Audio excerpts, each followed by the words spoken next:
What must really worry you and so many members of the Australian Jewish community, though, is the continued demonisation of Israel. The extent to which that was inflamed today by Tony Burke talking about the strength in bombing civilians and starving children.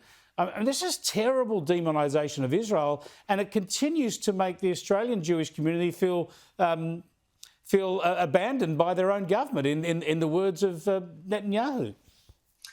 Well, Minister Burke's comments were really outrageous and beyond the pale, and I think he should retract them and apologise for them.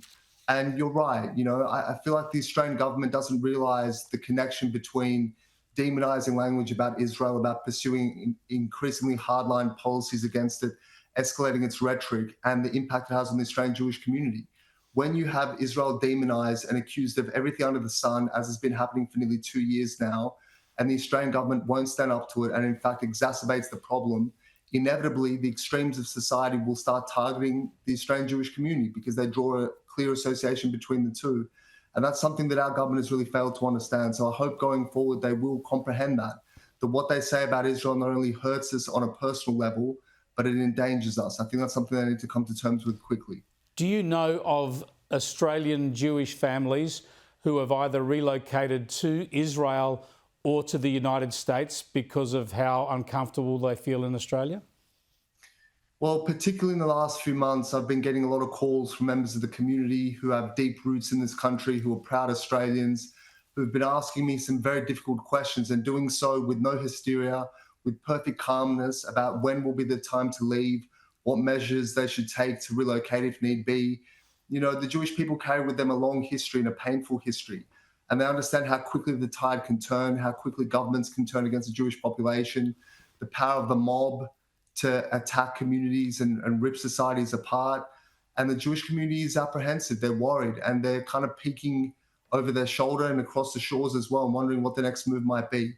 And the fact that patriotic, loyal members of this country are having to even contemplate these things shows a tremendous failure of leadership and really a failure far beyond that. I think it's something that we need to come to terms with as a country, how far we've fallen that this is happening around us.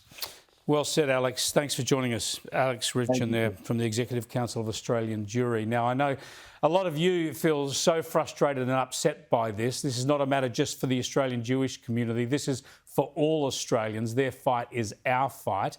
Now, many of you sent us messages under the email kennyreport@skynews.com.au. That's kennyreport@skynews.com.au. I've shared with you a lot of those messages. We'll continue to share some of those, but I want to do some more in this space as well, because there has to be a way for non-Jewish Australians to speak up on these issues and let our government know that this is not good enough. We cannot have a whole section of this country demonised in this dangerous way.